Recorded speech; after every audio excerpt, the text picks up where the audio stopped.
Gibson only offers trims on SG guitars over $2,000, and if you want a reliable 2-point trim, your only option is a Floyd Rose on a $5,000 Les Paul minimum, pre-tax. Now, I happen to prefer trims on my primary guitars, so as part of the Gibson experiment, the series where I explore a single gear category in extreme detail over an extended period of time, I've been trying to find the trim for this Gibson SG. And after moving on from a Duesenberg Les trim, I've come to the Floyd Rose FRX. And after installing and using this trim, I've come to a very simple conclusion. You're either going to love it or you're going to hate it. But before we get to the conclusion, let's discuss what this trim is and how it works. So the Floyd Rose FRX is a completely self-contained, top-mounted 2-point trim designed for Gibson-style guitars, so it works on an SG, Les Pauls, and so on. And although the locking nut does require holes to be drilled for the install, the bridge itself does not require any modifications whatsoever. It's also pretty simple to install as long as you have experience setting up floating bridges and the patience to follow the instructions provided online. Once installed, it functions similar to a standard Floyd Rose trim. So just like a regular Floyd Rose trim, you have to cut the ball ends off your string, you lock them in place at the bridge, then you string them through, tune it up, stretch them, etc. Then you lock down the nut, and afterward, all of the rest of your tuning and fine adjustments come from the fine tuners in the back. Now, I've shown in several videos that there are floating bridges that can function near perfectly without a locking nut.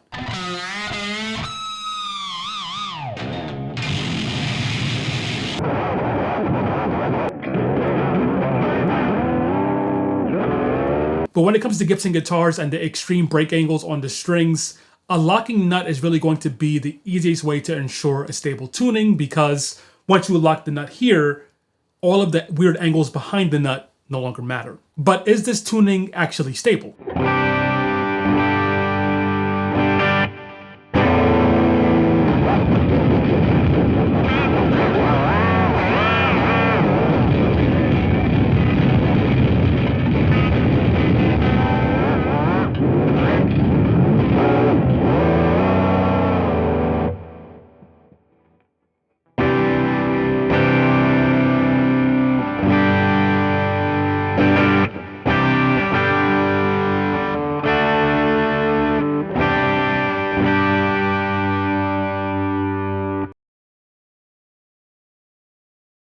Well, as you just saw, the FRX is just as stable as any other Floyd Rose. The weight of the bridge decreases the SG neck dive just a bit, so this bridge is good. Done. Wait, actually no, we aren't done just yet. Although the Floyd Rose FRX stays in tune great, there are a few things you really need to consider before purchasing one for yourself. By the way, if you ever see a guitar in the background that you're interested in, there are exclusive gear tours of each guitar that I get on Patreon. And I also just uploaded a new lesson on how to use the trim in a musical way. You can request your own lessons, early access to videos, so on and so forth. The link is below. Okay, so the first thing you should know about the Floyd Rose FRX is that it has a similar footprint to the original Floyd Rose bridge. That means the fine tuners do stick up off of the guitar a substantial amount. So if you're someone who prefers a lower profile bridge for prom muting, then this bridge may not be the one for you. That being said, I know that there are a lot of people who specifically prefer a Floyd Rose bridge and the height for their prom muting. So just like anything else, whether or not you like the height or dislike the height is going to be a personal preference, but it does stick up a significant amount. Now, one feature that I believe is an objective improvement of the Floyd Rose is that there is a set screw on the side over here. And although it's mainly designed to provide a bend down only mode, you can also set it at any point along the length of the thread, which gives you the ability to set the exact interval for your pull-ups. Now, Floyd Rose does recommend that you set the screw either all the way down or all the way up, because if it's in the in-between phase, you can get a bit of rattle while you play. But if you don't mind that little bit of rattle, I think the ability to set the pull-up interval is a great feature. And frankly, even if you just want to use that feature for the bend down only mode, that's still an improvement on the original Floyd Rose in my opinion. The trim arm itself has 2 adjustment screws, so you can really be precise and get it exactly how you want it to feel in terms of how easily it moves. And in terms of other arms with other bridges, this has to be one of my favorite. It is incredibly smooth, and you can really fine tune it in for your particular taste. Okay, so a few other things. Although you may see this giant spring on the back of the instrument, This spring only serves to set the global intonation of the guitar.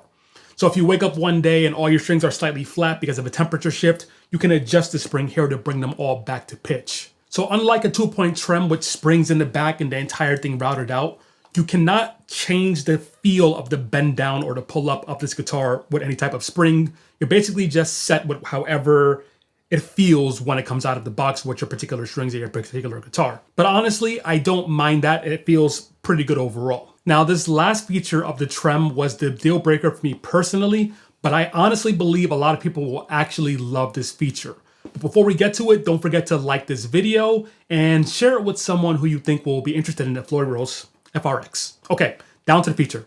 I've never seen this on any other bridge before, but the Floyd Rose FRX has this little ball screw thing in the back that inserts into the side, and it basically becomes a set point for the bridge itself. Once you install this little screw the proper way, it gives the bridge something to come in contact with after you bend down or after you pull up.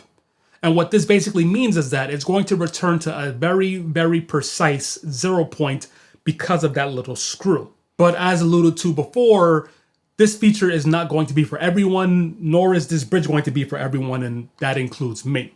And here are the two things that really turned me off from this bridge personally.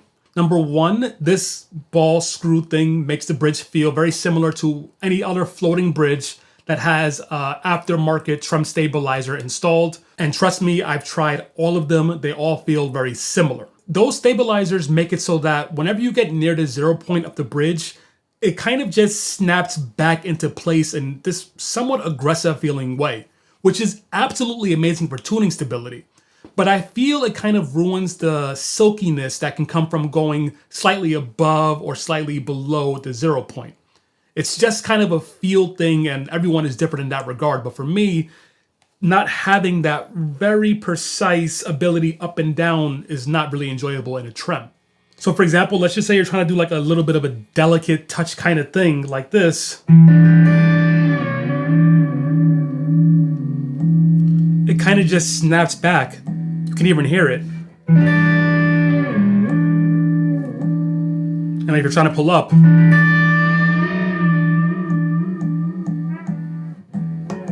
it kind of just snaps back and forth and it's not very smooth. Trying to just go right below and right above the set point,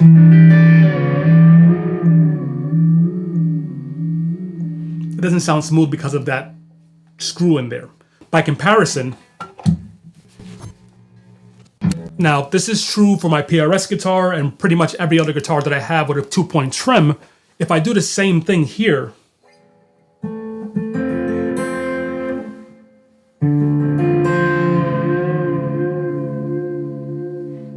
here I can just kind of take it right below and right above very gently, and it's a smooth thing throughout.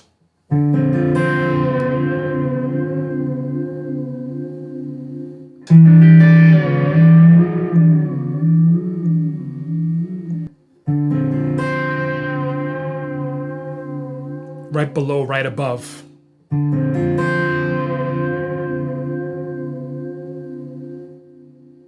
Now, I wouldn't ever play like I'm showing you right now, but I'm just trying to show you how delicate it is. And for me personally, when I'm playing,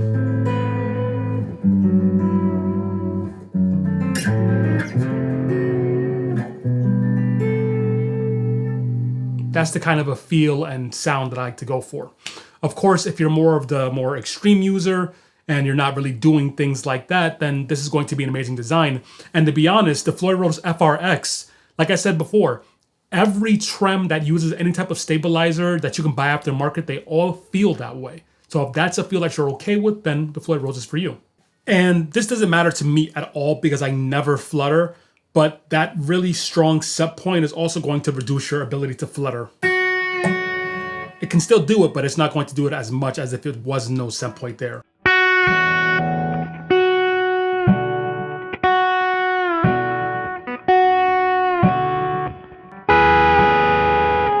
Also, I tried to just remove the ball, which you can do, but your tuning stability is going to be really, really bad if you don't have that installed.